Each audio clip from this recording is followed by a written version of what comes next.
Hello there, my name is Pavel Stelmach and now we'll unveil the top news of recent days. France will conclude an agreement with Ukraine on security guarantees and supply of long-range missiles. It is a bilateral agreement providing for assistance to Ukraine in the case of new attacks, French President Emmanuel Macron said. He added that he would visit Ukraine in February to finalize the details of the agreement. Macron also announced new weapon deliveries to Kyiv. 40 long-range Scalp missiles and several hundred bombs will be sent to Ukraine in the coming weeks. Since the beginning of Russian full-scale aggression, France has already provided assistance to Ukraine for 1.7 billion euros. I will remind you that last week Great Britain signed a similar bilateral security agreement with Ukraine. And lately Germany announced that it will significantly increase military assistance to Ukraine in 2024, from the planned 4 billion euros to more than 7 billion euros. And we all in a free world exist as long as we can defend ourselves. If anyone thinks this is only about us, this is only about Ukraine, they are fundamentally mistaken. Possible directions and even timeline of a new Russian aggression beyond Ukraine become more and more obvious. Let me ask very honestly, which European nation today can provide a combat-ready army on par with ours, holding back Russia? And how many men and women are your nation ready to send to defend another state, another nation? And if one must fight against Putin together in the years ahead, isn't it better to put an end to him and his war strategy now, while our brave men and women are already doing it? They are the world's chance. They are. During the full-scale war, Ukraine has accumulated experience that no one in the world has. Ukraine's Western allies keep considerable stocks of weapons and ammunition in their arsenals, but they are rapidly becoming obsolete because Russia is learning to counter Western weapons in the war with us. Russia is also willing to share its experience in countering Western weapons with the West's enemies – Iran, North Korea, Hamas terrorists, etc. While Western weapons still retain a competitive edge, they can and should be used in Ukraine against the Russian aggressor. This may be its last chance to demonstrate the effectiveness on the battlefield and bring the victory of Ukraine one step closer. It is advisable for the West not to rely on previously accumulated arsenals, but to focus on the latest developments so as not to lose the arms race to its enemies. Allies need to use Ukraine's invaluable experience to effectively develop their own defense industry. The Russian-Ukrainian war is full-scale. It takes all possible resources and is waged with all weapons available to opponents, except for nuclear ones.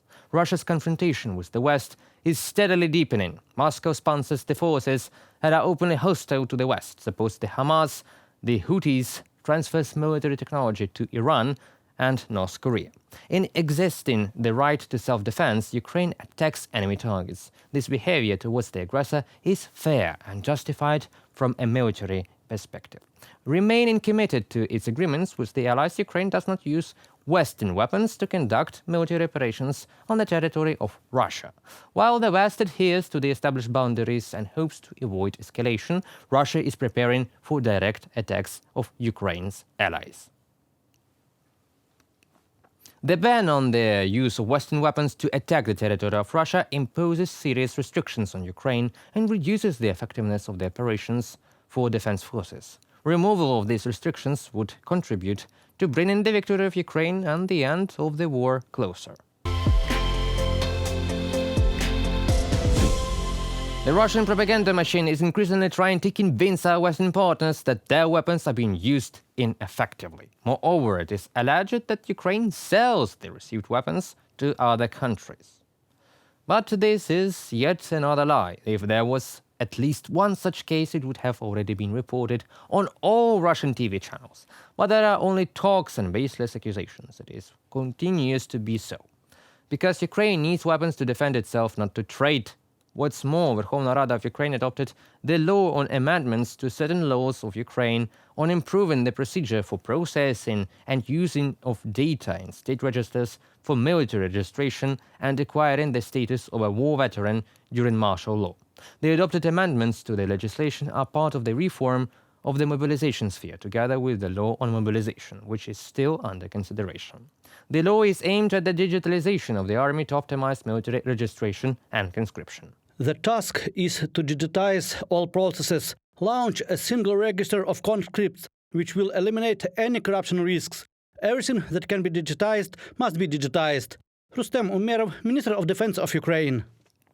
A unified register of mobilized persons is being created, which is tied to the unified voter register. The draftee, person liable for military service, and reservist will be able to receive information about this inclusion in the register and information about themselves through their personal account. The law also significantly simplifies the procedure for obtaining the status of a participant in hostilities.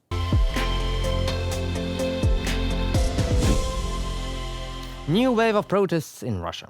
Now in Bashkortostan, the city of Baimak, Bashkirs took part in a mass protest against the prosecution of national activist Fail Alsinov. He is a political prisoner and the victim of a case fabricated by the Russian regime as part of the Kremlin's repressive policy towards the national movements of the indigenous peoples of the Russian Federation. Now, Russian authorities are actively trying to suppress the protest. They delete all the communication channels and controlled social media. But it didn't stop. About 5,000 activists from gathering near the courthouse where the trial of Alsinov took place. This is one of the largest political protests in the Russian Federation since the beginning of the full-scale invasion of Ukraine. Yes, Prigozhin's unsuccessful military campaign was maybe more dangerous for the Kremlin, but there is one important distinction. Fighters of the so-called Bashkir battalions formed by the Russians to participate in the war with Ukraine spoke in support of Alsinov. And now more and more voices from the region are calling for returning of protected to the local residents instead of fighting for mad dreams of Russian dictator on Ukrainian soil. The war with Ukraine started by Putin concerned primarily the national outskirts of the Russian Federation, such as Bashkortostan. Indigenous representatives are dissatisfied with their situation and require the federal authorities to reckon with them. The Russian-Ukrainian war will end either with the liberation of the enslaved peoples of the Russian Federation or with their complete extermination and final assimilation in the Russian world.